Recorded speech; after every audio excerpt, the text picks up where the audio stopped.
Hello, everyone. Welcome back to the Coe Show. My name is Mason Coe, and as always, sitting across from me, my co-host Aaron Coe. Today we got, I believe, episode 20 or 21. I think it's 20. I don't know. I'm not sure. Yeah, we missed last week. I was sick all week. Kind of sucked. Probably still. You had the Rona? No, I did not have the Rona. Um, Kind of just wish I could get it out of the way, honestly. But Let's just all. Where can we go get the Rona? yeah, Just to seriously, get it, just just hive cross it immunity. off the list. Yeah.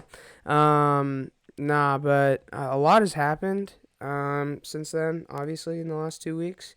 We made our lock of the week last week. So actually, let's just discuss our predictions from um actually no, we'll cover that before we're about to cover this next week's playoff run for Just the can't NBA. wait to give me shit. Yeah.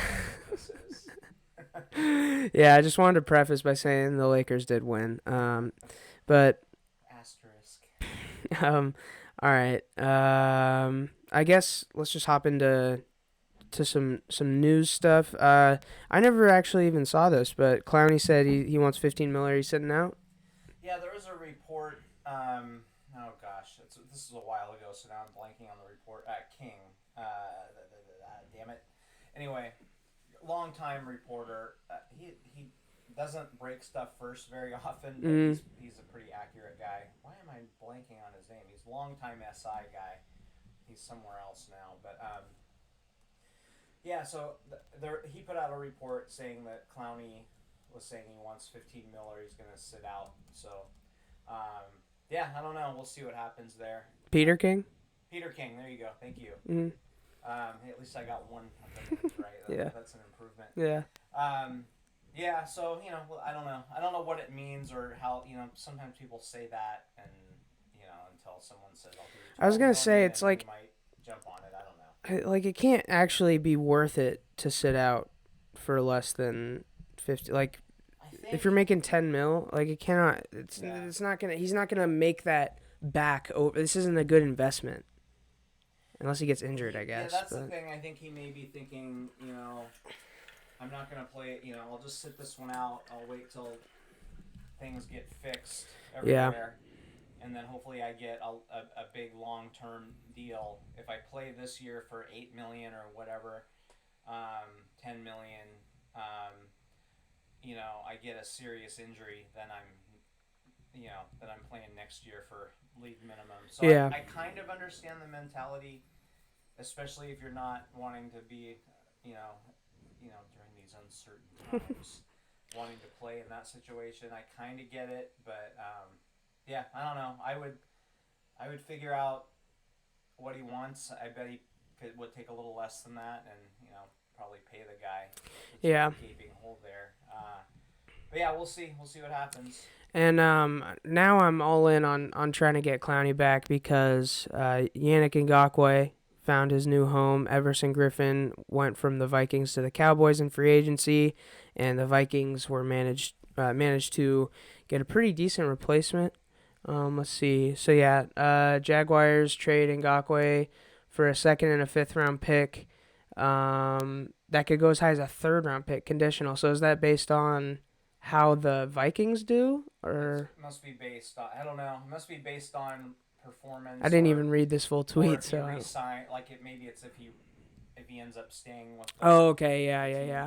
I don't know the full details of it. But either way, they reportedly were looking for a lot more than that. Yeah, they were looking for like 2 firsts, and I'm kind of pissed that the Seahawks didn't jump on this. I know we just traded everything, but yeah, well, we still had a second round pick. Yeah. I don't know.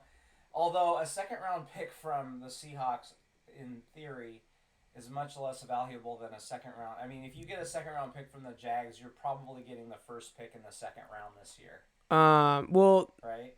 Yeah, but Minnesota's sending them that, so it's a Minnesota. Oh, my bad. Yeah. Just don't listen.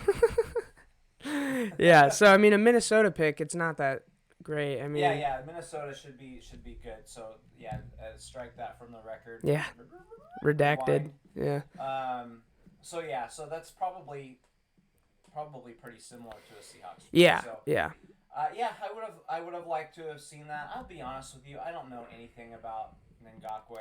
I don't know a ton about him either, and I will say the way he's handled the whole Jag situation, like I support a player like in his situation wanting to get out, but the way he handled it on Twitter and stuff just wasn't very good. So, Right. I mean, like I wish we would have got him. And I'm not like hoping that he's a locker room problem for the Vikings, but there's always the potential there. It's always different in Seattle though. Like there's never. I mean, I guess I don't know. Like Doug Baldwin and Sherm and Earl Thomas all found ways to, you Yeah, know, be locker room problems. So, but not until late. It took a yeah, while. yeah. Doug Baldwin was pretty good. Actually, no, not The Doug whole Baldwin. time. He just hated on Russ a little, which I didn't like. Yeah. Um, But he during the yeah, no, he was. career, he Yeah, was pretty good. I take that back. So all right, I moving. think just one more thing on that. I think that Seattle may have not wanted to trade for him also because you're probably not going to be able to re-sign him and Jamal. Adams. Yeah, true. You can't give out two big money deals. Right. So Yeah. that may have been part of it. I don't know, but yeah, would have loved to have seen him. This is what one more thing. The thing I don't understand is it seems like we're sort of the Adams trade was an all-in trade. Yeah. That told me we're going for it this year. It made me wonder how much time Pete Carroll thinks he has left. Yeah. I started thinking that way. But then they do other things that seem more long term. Mm-hmm. So what are we doing? Are we going for it or are we not? If we're going for it, Seems like we just want to be. put all the chips on the table and let's go. It seems like we want to lose in the divisional round every year, and Yeah, just win 10 to 11, and I feel like we have hope. I either want to go for a Super Bowl now or I want to go for a Super Bowl in a couple of years. I don't want to lose like you said, lose in the divisional round every year. Yeah. That's not. I'd rather win one Super Bowl every 10 years and suck for the other 9 years. Honestly. Yeah, definitely. Hold on one sec. Beep, beep, beep. Technical difficulties. Okay. We are. If they didn't hear that incredible analysis I just had, that's just going to be detrimental. They to will everybody. hear it. It'll just be a little quiet. Yeah. I don't know how long it was out there, but anyway. So yeah, if you did miss that, but I agree with what you're saying. The moves that we make are a little contradictory as far as the strategy for, you kind of pick your spots of when you really try to go for a Super Bowl.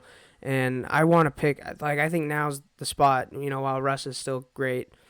And it seems like they're halfway, they're like 1 foot in, 1 foot out. Yeah. Anyway, Levy, Riddick, and Grease for Monday Night Football. I don't know, like, really anything about broadcast teams. I didn't have any sort of reaction, good or bad, when I heard this news. I don't know, like, I just recognize him. I see him a lot.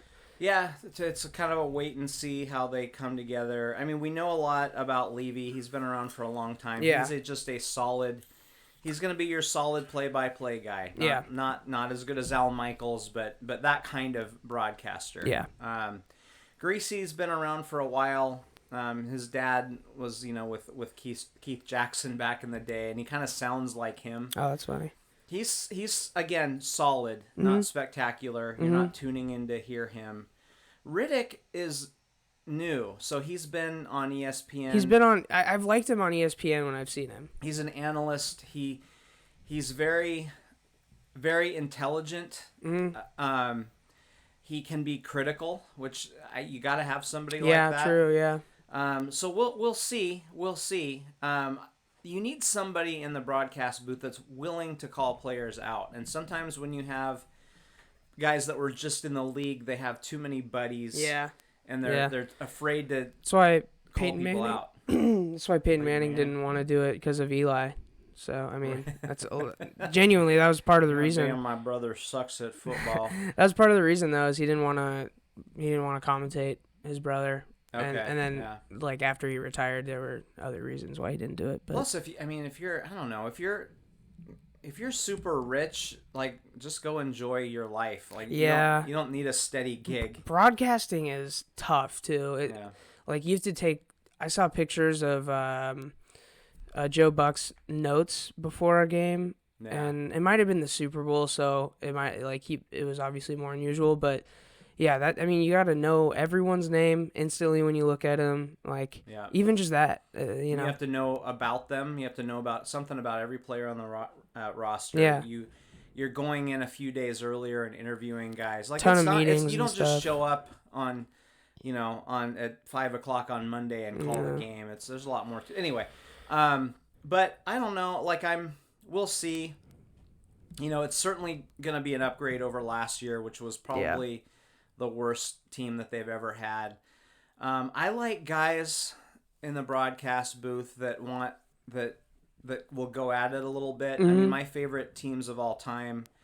There's a Sunday night crew, and I wish I would have written down their names because I'm getting old and can't remember names anymore. But Joe Theismann was one of them. There were two other guys, and I'm just blanking on their names now. But they would I think they kind of wanted to kill each other, and I think that's why it only lasted a few years. But Theismann, I hated Theismann. Celebrated when his bone was sticking out of his skin. Jesus Christ. Holy shit, man. But he was, first of all, he was always right. You know the Music City Miracle? Yeah. He was the first guy that said, no, that was a lateral. And really? Everybody thought, I thought watching it live, oh, they're going to call that back. Was obviously forward. And he's like, no, that was a lateral. The ball went backwards. And then you watch the replay like 5 times, and you're like, wow. So he was really good. That was a great team. And then back in the day, Howard Cosell, and God, I'm so bad with names, but the former Cowboy quarterback who just recently passed away. He was like a country bumpkin, and Cosell was like, the New York Jew kind of guy, and they just hit it off, but annoyed each other. Like Bob that's what you Papa want. and Matt Millen? No. Okay. Way before that. So it was Cosell. God damn it. Anyway, sorry. Moving on. It'll come to me like in half an hour. Yeah. I'll just blurt it out like I have Tourette's. Burst it out, yeah. So I don't see this team being like that. I'm hoping Riddick will emerge as kind of a salty, critical guy. He's got a chip on his shoulder. He played in the NFL, wasn't a great player. Yeah. That's kind of what you want. I also just want to say, I'm not in favor of I don't need big names. Nah, I don't care. I want chemistry. Yeah. So I don't let want them become a big name. Yeah. Do you think? I mean, there's so many broadcasters that weren't huge names, but became good broadcasters, and that's what they're known for. Vin Scully's like the big one. He was hired so young for the Dodgers. Yeah. Commentated Jackie Robinson. I mean, yeah. And they let him become a star. I mean, he was obviously incredibly gifted, but right. Yeah. So anyway, oh God, the names are killing me today. I think I had too many beers last night. But John Madden was with Pat Summerall. Look at that, I got it. Pat Summerall. Nobody knew he was a below average kicker, I think, or an average kicker. Yeah. Like 100 years ago. Yeah. Leather helmet. And he became one of the best broadcasting teams of all time. Mm-hmm. Nobody knew who Pat Summerall. You don't need a big name. You just need guys that are good at their jobs. Yeah. So hopefully these guys are good at their jobs. We'll see. Yeah. I hope that companies are starting to learn, especially with the internet age where you can find so much content and stuff. People are looking for just like legit, like people are looking for like real shit, like legit, talent, and like people don't care about the name stuff anymore as much. Yeah. Or if they do, but it wears off. The networks disagree with you. They feel like, oh, if I get Peyton Manning, and maybe Peyton Manning, I think week would be one, great. yeah. I think Peyton Manning would be great. Yeah. But I think the networks well, we can't get Peyton Manning, so let's get, they do a Drew lot Brees. of, They like tried to offer Drew Brees a yeah, contract, and and like I just, Drew Brees, like, is he going to be fucking who? interesting? Like, Jason Witten sucked balls. he was He was terrible. awful. Find me the third string tight end. He's better than Jason Witten ever will be at Yeah. broadcasting. Yeah. I don't know. You don't need a big name. Maybe like you said, maybe it gets you a week, but people tune in for the game and then they keep listening Yeah. because of your broadcast team. So Yeah. find me people who are good at their fucking jobs. Yep. All right. Earl Thomas got released. This one's kind of surprising. Like the senior board of the Ravens voted him off, so like his team did. Not great for him. There's conflicting reports on whether the Cowboys want to get him. Apparently, like Mike McCarthy and Jerry Jones have different opinions on that already. Right. So that'll be very interesting to see how that goes moving forward. But I guess I'm surprised by this. I mean, there's a lot going on here, and just some of the things I've heard. I haven't read up on it. My sources are telling me. My sources being the sources of other people who Yeah. actually do this for a living. Yeah. So Earl Thomas has a screw loose, and he always has. Yeah. So let's get that straight right now. Yeah. I think in Seattle it worked because he had strong personalities around him, and it was just sort of, they would just be like, oh, that's just Earl being Earl. Yeah. He also worked very hard. There are reports that he had severe ADD. And Pete and the organization hooked him up with some doctors that sort of got that under control. And you wonder if some of that has gone by the wayside. Is he off the meds? Does he need different meds? Yeah. There's some of that going on. But I think he gets to Baltimore and there's reports that he's missed meetings, is late for things. Right. He's not focused in practice. Yeah. And the guy that he got in a fight with is a guy that's had to work his ass off to get some time on the field. And he sees, Mr. Hall of Fame fucking off and not knowing coverages, and he got pissed off. Yeah. Yeah. And that's what you want from a guy. Yeah. Like you want, hey, asshole, know the coverage. Mm-hmm. They're trying to win a Super Bowl.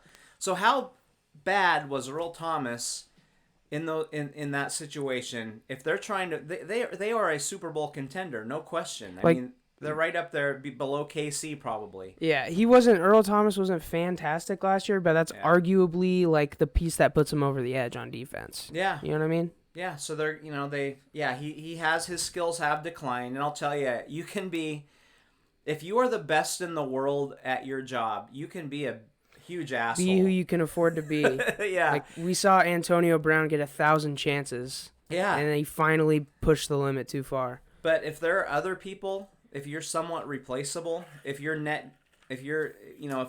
a net negative to have you on a team, so maybe there's going to be a lesser player there, but if your team is better, then you're gone. You're not good enough to justify your behavior. Do you think if Bobby Wagner tries to sneak a girl into the team hotel, he would get immediately cut like Kama No, Ciberand but next year he might. Yeah. If he slows down a little bit. Yeah. Yeah. Next year he might, or 2 years from now he might. Mm-hmm. But no, if you're the best in the world at your job, you can pretty much call your shots and do whatever you want. But the minute, Earl Thomas was kind of a middle of the road type safety last year. 3-4 years ago, you could very easily argue that he was the best safety in the league. Yeah. And then what I wonder too is he had a shot at the Hall of Fame, a real good shot, and this stuff may just knock him out of that conversation. It's not easy to get in there as a safety. Yeah. You don't have a lot of stats. Right. But if he had been a statesman of the game, just a good dude and played out his final years and wasn't the great player that he had been, but was a likable guy, he's getting in the Hall of Fame. Yeah, I agree. He's in I the didn't even Legion of consider Boom. that. I didn't consider that could potentially knock him out. I didn't even think about that. When you're on the fringe, when you're on the fringe. I mean, even T.O. had the second best receiving stats of all time, and it took him a few years to get in. And it was finally like, fuck, we got to put him in. Yeah.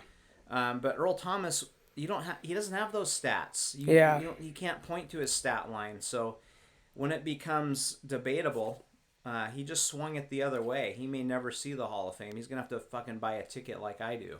Yeah, that's crazy. I like for me personally, if I was voting, I don't think I would let that swing my vote. But like can't I can't argue with someone that would, because that's just how it works. And Like, you're also a Seattle guy, so if you're a voter in North Carolina who didn't really see him play that much, yeah, it, if you're on the border, it might be enough to knock the feather might knock you the other way. and you can easily like. I don't believe this at all, but you can easily be like he was also with Richard Sherman and Cam Chancellor and Bobby Wagner Right. and KJ Wright and an incredible defensive line for most of the time he was in Seattle. And I mean, you could make that argument like if you wanted to justify voting not putting him in the Hall. I would still put him in the Hall of Fame. I still would. I might make him wait a year. I Yeah, might do that yeah. little game, which I think is kind of stupid, but I I also might be petty like that. I hate like the like oh I'm not gonna vote him in this year, but I will next year. Yeah, he doesn't deserve to be first ballot. Yeah, Like that if is he a argument. Hall of Famer or is he not? Shut the Yeah, fuck up. you Like, either are or you're not. I agree with that. but in a But case I'm a like that, vindictive in a case like that, no, like I am too. So like in a case like that, like it might actually push me to do something like that. Yeah, and T.O. I felt that way too. Like that guy deserved to sweat. Like, who a are we couple kidding? years. Like, yeah, Who are we kidding? yeah. So I don't know. It's sad. I hate to see it. A couple years ago, probably 3-4 years ago, I thought about buying a jersey. yeah, I remember. And Yeah, I was gonna buy his jersey. I remember he you was were my- at. Yeah, that was one of the top Yeah. ones. I just really thought I love Cam Chancellor's my favorite, but Earl Thomas I recognized. I thought he and Sherman were the two best players on that team. I agree. That defense, that single high defense that Seattle plays, the reason they've struggled the last couple of years is you don't have just a super instinctive, high flying, super fast guy back there to cover all that ground to clean up. So if your linebackers miss, you have Earl Thomas back there. So now instead of an 80-yard gain, it's a 9-yard gain. Yeah. That Yeah. sort of thing. And speaking of that, he gave up to Chubb, who's not probably the fastest guy in the league. Earl Thomas blew that play, and that guy got like an 82-yard run or whatever it was. And anyway, he's not the player he was, and I'm bummed. I would have loved to have. I don't want him to win a Super Bowl or anything, but I would have liked to have sort of rooted for the guy and Yeah. watched him go in the Hall of Fame someday, Yeah. and that may never happen. It's hard. Like I can't. It's tough for me to root for him because like on top of like how he exited Seattle, I drew that up as like a mutual thing. Yeah. It's the finger it's didn't hard. bother me at all. I don't care about that. Yeah, A lot of Seattle fans dislike him for that. I don't care. I kind of understood it. yeah, Like, I wanted a new contract for some security, and I just injured myself because of you fuckers. I Yeah. probably would have given him the finger too. yeah. No, I wouldn't. I wouldn't have done that on TV. I might have done it behind the scenes, but Right. the finger doesn't bother me. But Nah. the other pieces of his behavior That's are why he's not So, on a team right now. I was able to justify it before, but now it's just like, dude, all the Yeah. shit, and it's like even when you toss in the thing with like his brother and Yeah. I don't want to like throw that on top of like because it's like locker room stuff and not locker room stuff mixing, but Yeah. it's hard to root. It's like hard to root for the guy. Yeah. All right. Prayers up for Ron Rivera. Yeah. He got diagnosed with skin cancer, and apparently it's very treatable. So that's good. Yeah. Yeah. He's got to continue to coach, and the doctors encouraged him to do so. So that's great. Shout out Wish him. well. I wouldn't trust those Washington doctors, but good for him. Yeah. I'm glad he's I mean, still able to It's coach been a and stuff. tough year. First, he works for the worst owner in pro Yeah. sports, and Yeah. now he's got skin cancer. But Tough year. He's a tough guy hopefully- though. I hope he kicks the skin cancer a lot faster than he kicks the owner. That may take some more time. Yeah. Hopefully both are just done quick. But Yeah. all right. NBA lottery. We got the Timberwolves. I forgot to pull it up. The Timberwolves getting the number 1 overall pick, and the Knicks. The Knicks dropping all the way to 8th, or it was 7th or 8th. Hell yeah. No frozen envelope this year. No frozen No, envelope. but there's also no Patrick Ewing in the draft. Yeah, true. So we could see, LaMelo Ball potentially going to Golden State, having LeVar be in Oakland. No, but yeah, I mean, I actually really like that they had the lottery right before a game. I thought that was pretty cool. Yeah. Like have it all kind of together. That was fun. Yeah. Different. Yeah, I mean, not a ton to talk about the lottery, but you have here that like UW players are dropping in mocks. I have not been peeping the mocks, but for some reason that doesn't surprise me that UW players, like with all the time to have forgotten them. Yeah. I'm not surprised by that. I don't know if that's the reason, but I think. God, what are their names? Who are they? McDaniels Thank you. and McDaniels and holy shit, That's how long it's been. Isaiah Stewart. Stewart. Yeah, So yeah. Stewart. Stewart was never seen as a super high pick because he has some holes in his game. Like I Yeah. love the guy. He was a great player for UW. Yeah. Don't blame him for their struggles. He showed up every night. Was a It was machine. McDaniels bitch ass dude. Yeah. But Stewart, they say he has the ability to come up with a jump shot, but he sure didn't demonstrate that. They didn't ask him to do it much, but when he did, It was ugly, he was man. about 10% from 3. Ugly. Yeah. He's a good free throw shooter, so you think maybe he has the stroke somewhere, but I don't know. He's probably never been asked to do it in his life, so maybe he'll develop that in time. But right now, it's like, how does he fits in 90s NBA probably more. I was gonna say he's just in the wrong era. Yeah, so he's gonna have to develop that. McDaniels, I think he has an incredible skill set. He's got almost Durant level skills. Okay, raw skills.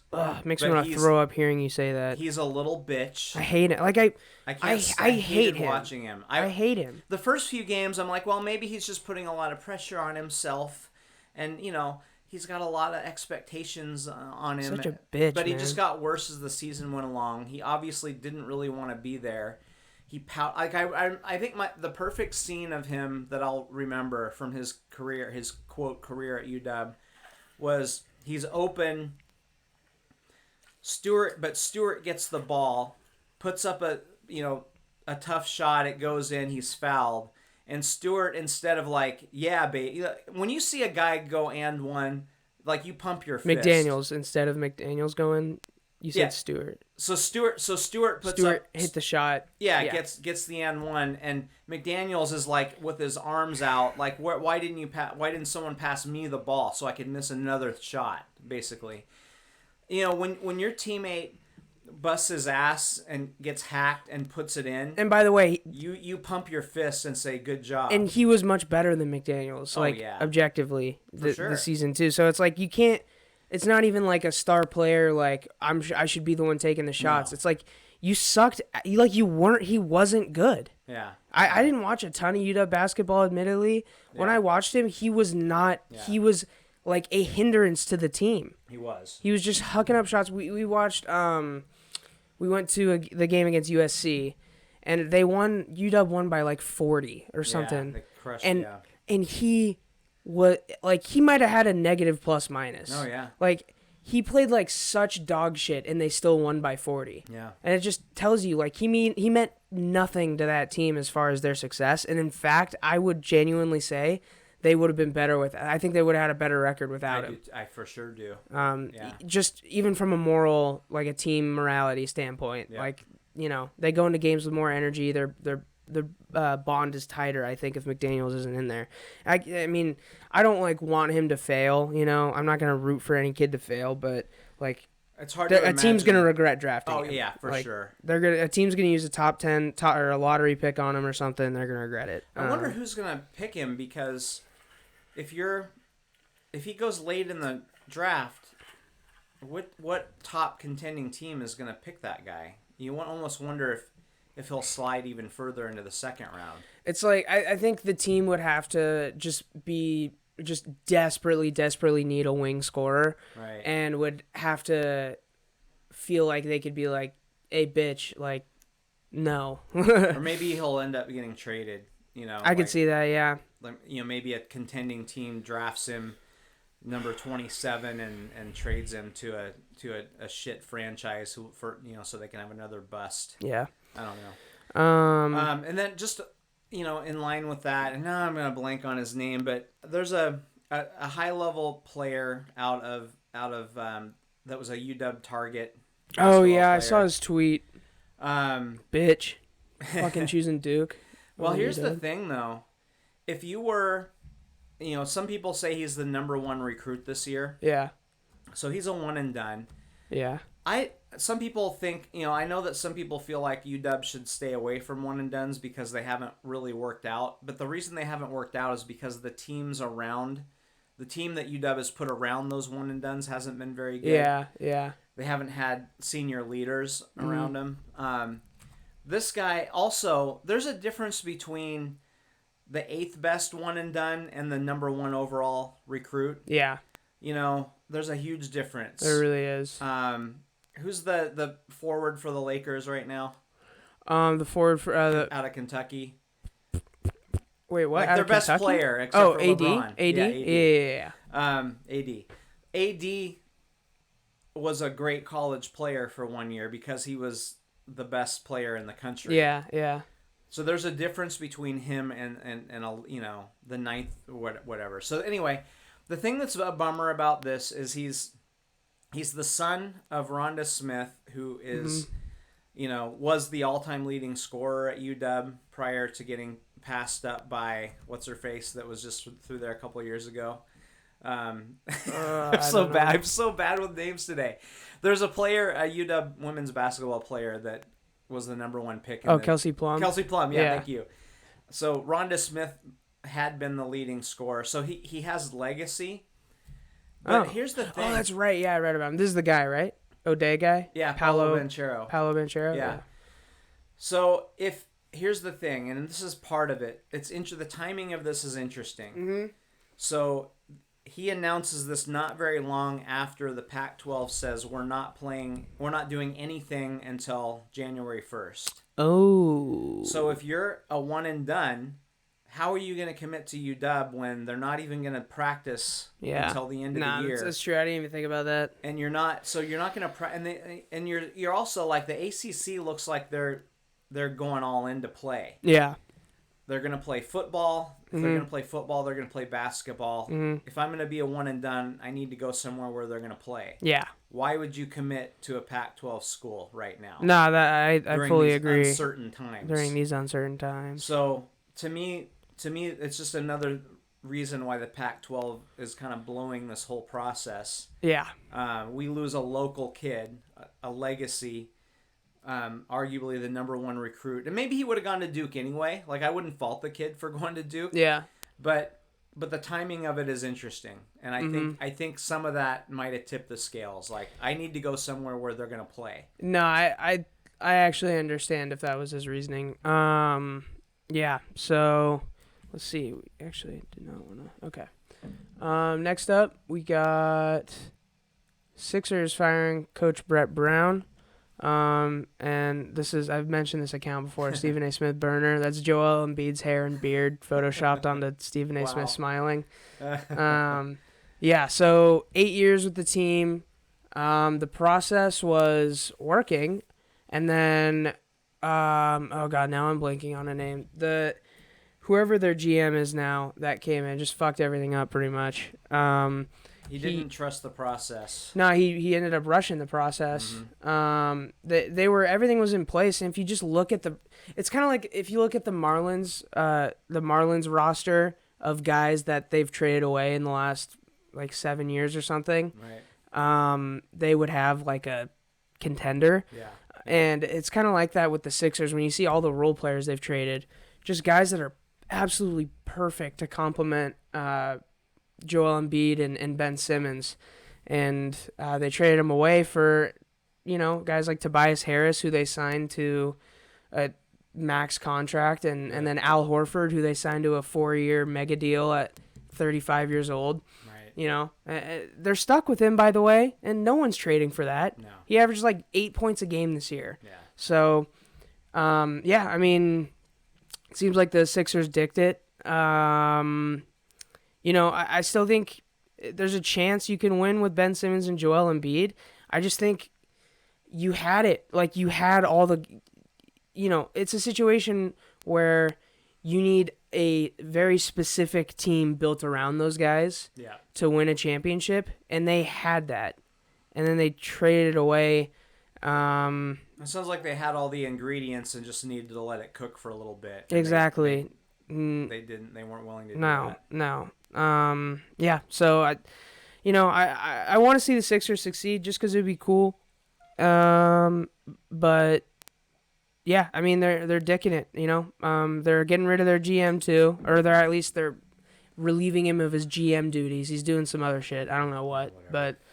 but yeah. So I'm hoping that the Sixers find a good coach. I think Kenny Atkinson.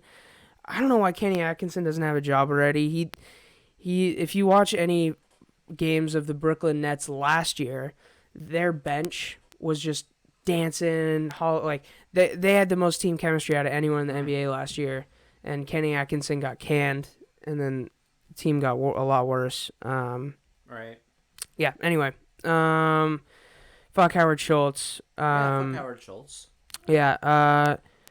Trying to skip the spring season, so I Joe just Tryon. Tryon. Yeah. I just like briefly saw something about that. I think like this morning or something. Yeah, he's a guy that a lot of UW fans and analysts have had their eye on him for years. He looks like a prototypical NFL defensive end. Nice. He's got some quick twitch to him. Hadn't really done a whole lot until the middle of last year. He really started to pour it on. Yeah, I remember kind of seeing him coming out of nowhere and be like, who this? Yeah, Who this and guy?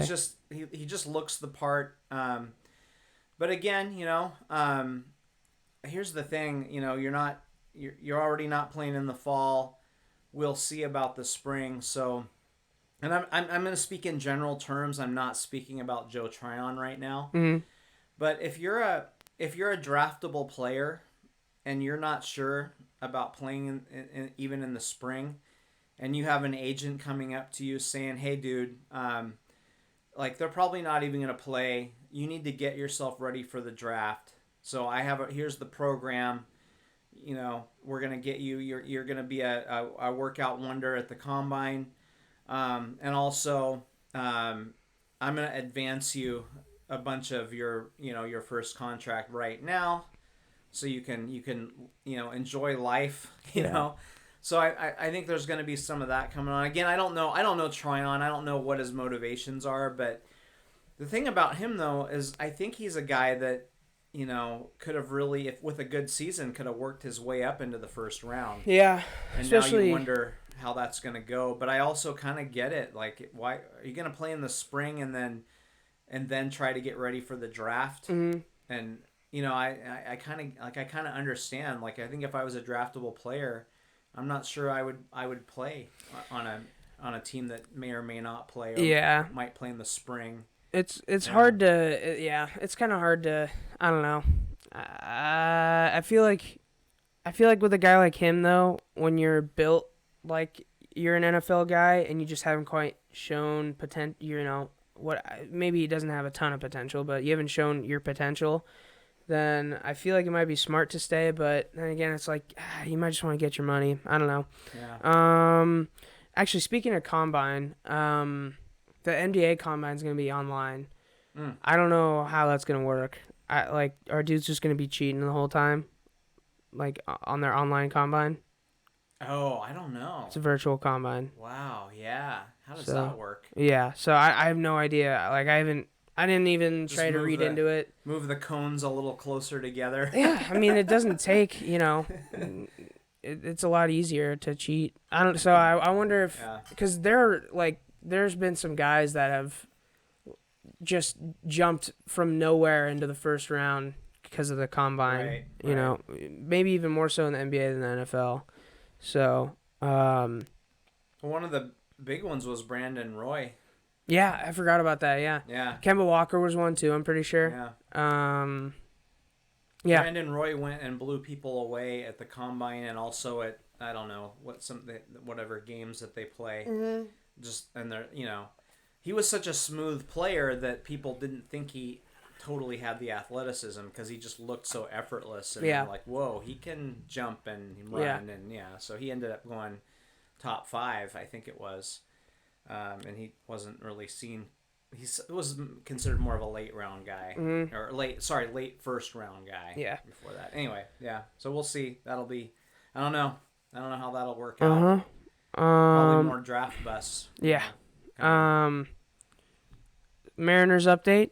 Mariners suck, and we They do traded suck. Daniel Vogel back for cash, which is kind of sad, but it had to happen probably. When you're hitting, how do you even say his batting average? I don't know how to say it, a 2-digit batting average. Yeah. He was I hitting don't know. 94. Yeah, it's pretty and I bad. don't mean 940. Yeah. I mean 094. Yeah.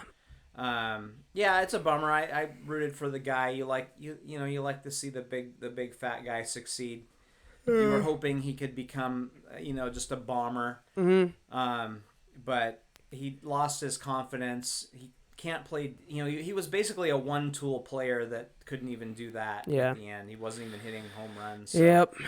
Hey, I hope he turns it around. Hell, he'll probably be a Hall of Famer now since the Mariners dumped him, but probably not. Yeah. Yeah. All right. So let's now move into the, I guess, kind of review of the NBA first round. Oh wait, one more thing on the Mariners. Sorry. Yeah. The Taiwan Walker getting traded. Oh yeah, What he did got you think traded to about he got traded to the Blue Jays. that? Yeah. What were your thoughts on that?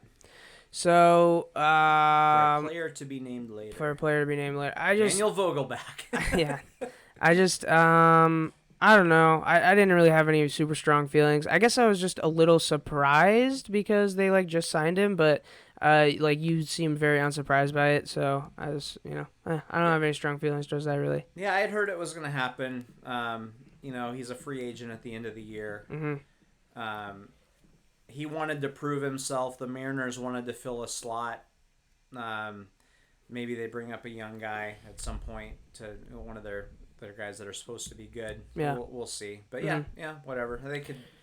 He'll be a free agent if they really want him. They can go get him after Yeah. the year. All right. NBA first round review. So let's actually go through our lock and player of the Is it week. Dame time yet? Dame time has been postponed. So your player of the week was Dame, and I mean, he played incredible. Played incredible, got hurt. Yeah. Lock of the week, you had the Blazers leading the series, I think. I believe my winning. official lock was them winning game 1, which Okay. they did. Yeah, true. Because in Vegas, the Lakers had a 5.5 point spread. Yeah. So I'm like, that's going to be at least a close game. So that was my actual gambling lock. Mm-hmm. So that part came through. Yeah. And then all right, my lock of the week was oh shit. It wasn't. It was the Lakers sweeping. Lakers. Yeah, Lakers are being up 3-0. I said they weren't going to lose by the time we recorded next. Yeah. So I was wrong about that. Well, yes, because they lost the first game. Yeah. But yeah, part like the timing of our picks is a little interesting because we didn't pod last week. So Yeah. everything. So I think you were saying they were gonna be 3-0, and they did. They obviously lost the first game, but then came back and Yep. And then my player of the week was Kemba Walker, and he just did okay. I think it's safe to say the real player of the week was Donovan Mitchell. He averaged, I think, 38 or something, and his team. Well, when we were supposed to record, I think his team was up 3-1. They're now up 3-2. Neither of us had the Jazz winning that series. Yeah. So interesting. Yeah, and then in the first round, as far as any of the results, you have any thoughts on who won or how some teams won or whatever? Well, obviously, I would have been right about the Blazers had Dame not got hurt. Okay, yeah, sure. I'll let you just say that into the fucking void. Old crazy bastard. I'll go to I'll be on my deathbed in my last breath. I'll say, if there'd been Dame time. Yeah. Yeah. I don't think we expected. I think when we last podcasted, we said that the first round was not going to be very interesting. Yeah. So we're like, let's just do these picks real quick Uh-huh. because it's obvious, and we got that right. We did, yeah. It was right. 16 total games out of 4 series. The only team that lost was the Bucks in Game 1, which I think was the last team I would have expected to drop their one game. But I think they basically coasted through the bubble. Hey, don't sleep on the Magic in Game 1s because they beat the Raptors last year in Game 1 of the first round, which also might be a sign for the Bucks. Bucks might be on their way to a chip. Because, it's interesting. When you lose to the Magic in Game 1 of the first round and then go on to beat them in 5, it's dangerous for all the other teams in the league. That's true.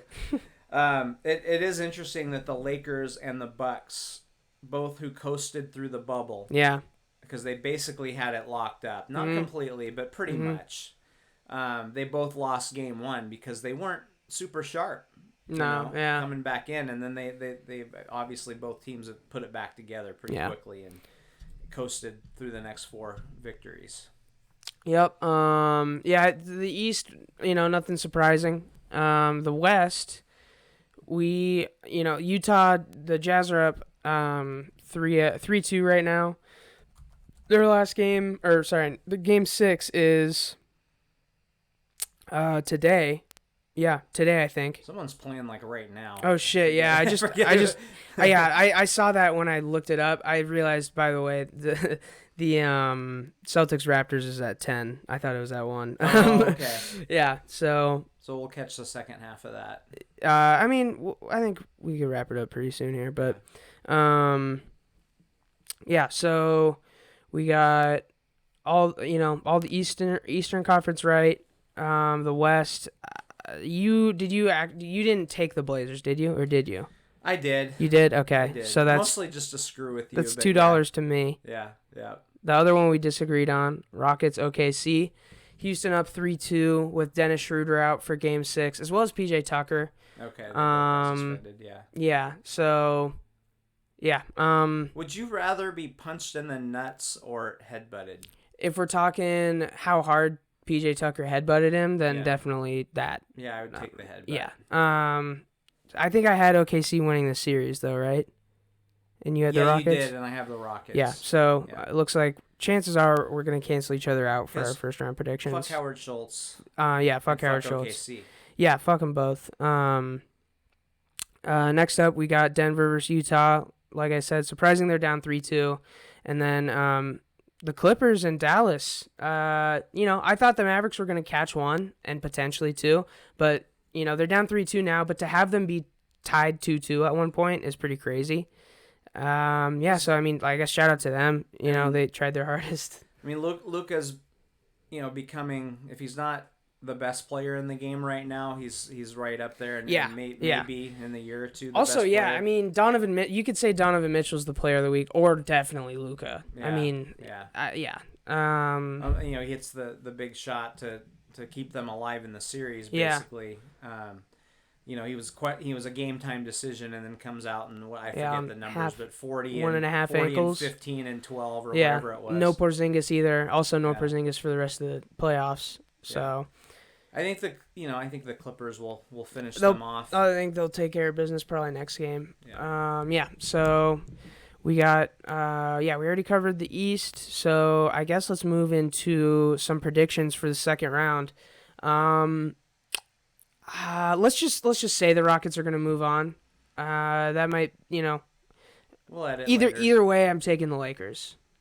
Yeah, I mean, I can't see either of those I'm taking teams. Lakers in 5 either way. Yeah, I'm not going to pick against the Lakers there. All right, and then in the next round, I'm taking the Clippers either way too. I just don't see either of those teams having enough. No. The Clippers at times look a little vulnerable to me. Yeah. their bench, which has been a great strength of theirs, seems a little hit or miss at times. Yeah. But I suspect they'll get it going. They're not losing 4 out of 7 No.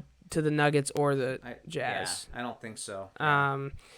In the East, we got Milwaukee versus Miami. I want to pick Miami so bad. I want to pick them so bad. But I already put Milwaukee in the as my finals prediction, so I can't really, Here it comes. Are you ready for this? You're doing it? So, last week, 2 weeks ago, I picked Portland over the Lakers with zero analysis other than Dame time and to fuck with you. And I lost $2, but fucking with you for a couple weeks, it was well worth $2. Like, enjoy your $2. I got my money's worth big time. Yeah. Where else can you get hours and hours of fun for $2 in the year 2020? You really can't. So, however, this is a real pick I'm making right now. Okay. I'm not fucking around. The Miami is going to beat Milwaukee. They were 2-1 in the regular season. Miami is probably, I think, the best team in the league when it comes to getting back and filling the lane. Interesting. That's actually very good analysis that I would have never been able to pull out of the bag because I don't watch enough basketball. And Milwaukee is they basically get most of their points on the fast break. Yeah. So they're gonna force Milwaukee to hit 3-point shots, and I don't think they have enough 3-point shots in them to win this series. They're just not quite consistent enough, I don't think. Milwaukee also struggles against teams that hit threes, and Miami is one of the best 3-point shooting teams in the league. Yeah. So I think it's going to be a tough series. I think going 7. I think it goes 7, and Miami pulls this one out. I think, I love Giannis. I love watching him play, but man, watching him shoot threes is physically painful. Yeah. It's tough. And they're going to force him to take those shots or dish it out to someone else, and I don't think they're going to be able to hit enough shots. They're going to limit those fast break opportunities, and I think Miami. They have a couple like Jimmy could meet him on the wing, and Bam could meet him in the paint, and you're not going to stop Giannis, but no, he's going to he'll get his 35 and 12 a game. Yeah. But they're not going to have enough else. Where's the other 90 points coming from? Right. All right. What's up next? We got our. Oh wait, no, sorry. Last series, we got Boston-Toronto, which this is the most excited I am for a series so far. I agree. And I am taking. I'm taking Boston 7. Are you taking Boston? Yeah, I mean they're my finals pick. Oh, that's right. Yeah, I forgot. Yeah. Yeah. And it would do me. That's part of this is Miami could do me a favor by not getting Milwaukee. True. Out of there. Yeah. True. I've liked the Celtics. I think in this series you could argue that you have the 2 best coaches in the league. Yeah, you could. So it'll be interesting to see what they put together for this. But I think, oh my God, the name. Who's the Celtics' best player? Jason Tatum. Yes, I think he's the difference maker. Yeah. In fact, speaking of Jason Tatum. It's my player of the week. Ah, shit. Was that yours? Player of the week. Shit, god damn it. I didn't think you would go there. I thought you were LeBron, of course. I didn't go there. I didn't want to take 2 Celtics in a row, but I really do think Jason Tatum's going to kill this series. Yeah, I think he's going to not just have a great series, but just be the one that puts them over the top. I agree. Yeah, I agree. Because Toronto, I love me some Freddie Van Vliet. I've been on his bandwagon since he was in the NCAA tournament. I looked at him. Why isn't he being drafted? He's an NBA quality player. He's one of the last picks in the draft. I'll tell you right now, if I was going to buy an NBA, if I was going to be the fat white old man in a jersey, it would be a Freddie Van Vliet jersey. Hell yeah, dude. So I pull for the guy, but he's not an elite player. No. He's just a very good player. So Boston's going to emerge there. Yeah, and I don't think Siakam. I don't think he's going to be able to do. Oh wait, no. Fred VanVleet was undrafted actually. Yeah, he was undrafted. Yeah. Which I totally forgot, but what just popped into my head was there's a video of him at his draft party and like having to address the crowd and be like sorry and like I'm sorry I disappointed you guys. And like now, I mean that video circulated when he won a chip. Borderline all-star player. He's borderline all-star. He just won a goddamn championship. Yeah. And he didn't shut down Steph Curry, but he was a big reason that they won that series. So both the same player of the week, unfortunately. What is your lock of the week? Lock of the week. I don't remember what you go first. Okay, my lock of the week. Oh God, do I remember what mine was? Jesus Christ. Yeah. Okay. Here. My lock of the week is Denver coming back to win the series. So they're down 3-2, but they were down 3-1, and I wish we would have recorded when they were still down 3-1 because I would have made the same prediction. Wow. Okay. I think Denver's coming back and winning. My lock of the week in my notes just says lock of the week. Nice. But I do remember what it was. It was gonna be Miami winning the first game. Okay. Yeah. For sure. Eventually winning. So I'll just stay. I don't know what the spread is on that, but I'll just say they're gonna win it straight up. Nice. If they can overcome the tough Milwaukee crowd. Yeah. All right. So that'll be I'll just go with game 1 of that. Call that my lock of the week. Yeah. All right. And lastly but not leastly, the Howard Schultz Clown of the Week. Nice. Yeah. So my Howard Schultz Clown of the Week goes to, actually, I mean, it really happened last week, but that's still worth talking about. Yeah. Good old Mr. Tom Brenneman. He would have been my first choice too. Probably. Yeah. You probably saw it. If you didn't, he used a bad word that is very homophobic on a broadcast in which he thought the recording, he was not being broadcasted to live television, where he called Kansas City like the homosexual capital of the world. He used the F word and not the F word that we use on this podcast. Yeah. The other one that rhymes with bag. Yeah. Called them the bag capital of the world, except Kansas City? Yeah, I didn't realize that. Do they have like I'm just not gonna stop talking right now. Yeah. Do you walk downtown and just see, is that what? I don't know, man. I mean, I've never been to Kansas City, but and if you didn't see this, the best part of it, I mean, there is no good part of this whole thing. For the record. Yeah. But his apology was, A1. Hold on, let me make sure I'm the right thing. All right. And I pride myself and think of myself as a man of faith. As there's a drive in a deep left field by Castellanos, it will be a home run. Nice home run call. And so that'll make it a 4-0 and that'll make it. game. I don't know if I'm going to be putting on this headset again. I don't know if it's going to be for the Reds.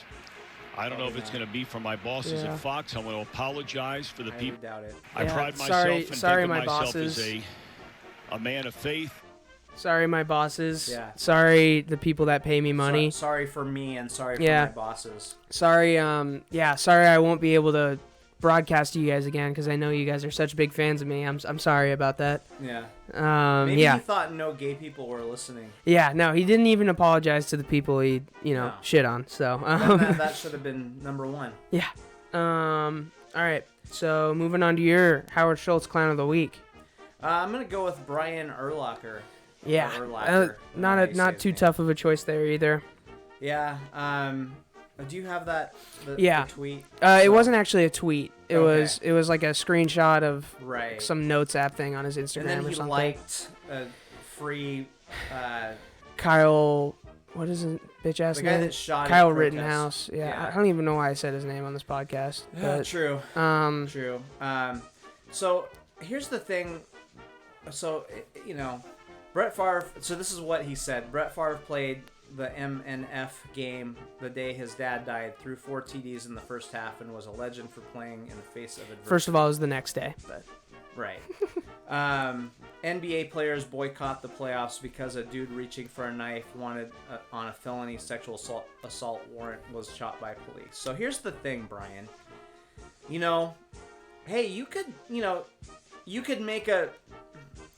I wouldn't say this now or maybe ever, but, like, you could make an argument that, okay, was he reaching for a knife and should police have been on alert or whatever? Like, you could maybe make that argument, but you don't make it now. No. You don't make it while emotions are high, and you probably never make it. Yeah. But I don't know.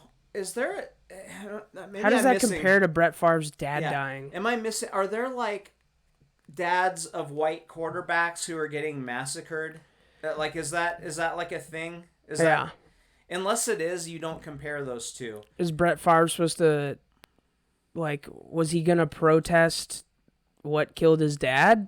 Or was he going to... Right. Like, what... No, because, like I said, dads of white quarterbacks are getting murdered everywhere. Yeah. But, so, he should have protested the murder of his dad. His dad died of natural causes, I think. I think so. I forget how he died. Yeah. He wasn't murdered by police. Yeah. He wasn't shot in the back 7 times. So, hey, I'll have a conversation with anybody with any viewpoint most of the time. But for him to come out publicly and say that when emotions are at their highest was just stupid. I mean, I don't agree with his beliefs either. But to say it now was stupid. Yeah.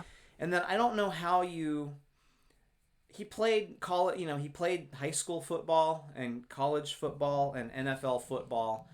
So hey man, I grew up in West Virginia.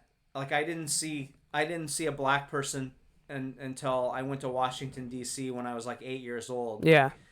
And there were a lot of attitudes back then, and I didn't like the attitudes, but you're like, you just have never seen an actual black person. So you have no fucking idea what you're talking about. Yeah. Brian Urlacher, what's his excuse? Yeah. Did he play are there all white colleges? No. Did he play on an all white NFL team? He's a black son. Yeah, right. I forgot about that. Yeah. So he's been around black people his whole life. And to not have empathy for, even if you believe what you believe, to not have empathy for what people are going through right now. Yeah. What the hell are you doing, dude? Yeah. Like, even if you believe that, just shut up. Well, yeah. I mean, Matt Forte, former teammate, he tweeted that Urlacher's comments were void of empathy, compassion, wisdom, and coherence. He also said, but full of pride and ignorance. I pray for those who have been blinded by their wealth, privilege, and earthly fame that breeds arrogance in their hearts. And to those who refuse to acknowledge racism and injustice, but instead choose to place their energy into justifying it by quickly judging the victim's life as if they themselves are more valuable because their sins are different or weren't caught by man, but God sees it all. So, I think he said it pretty well there. There's a serious lack of empathy everywhere. Yeah. I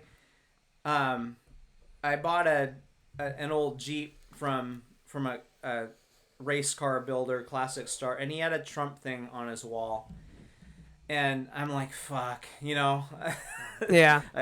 But I'm listening to the guy. He didn't say anything about politics or anything about Trump or anything like that. He wasn't doing that. Yeah. But he was talking about his frustration with taxes and with him just trying to get by. Yeah. And I'm like, so I had empathy for him. Mm-hmm. I'm not a Trump guy. You don't got to agree with people that have But empathy for I them. listened to him. I'm like, I can see where you're coming from. Yeah. So I didn't argue with him. I didn't, cancel him. Yeah. I didn't call him ignorant. Mm-hmm. I didn't necessarily agree with him, but I could see there's empathy lacking everywhere. Definitely. Right now. Yeah. 100%. And Brian Urlacher, you're the fucking poster child for someone who can't have empathy for people who haven't had everything handed to them. Well, like, what's his kid supposed to think? Oh my god. Like, what? Yeah. It's tough, man. Stooge of the week. Stooge of the week. You know, 2 very easy picks there. Yeah. Yeah. I cooked up the. I didn't actually like create the clown music, but I put that all together in the Stream Deck thing this morning. That was great. Yeah. Back to Brenneman.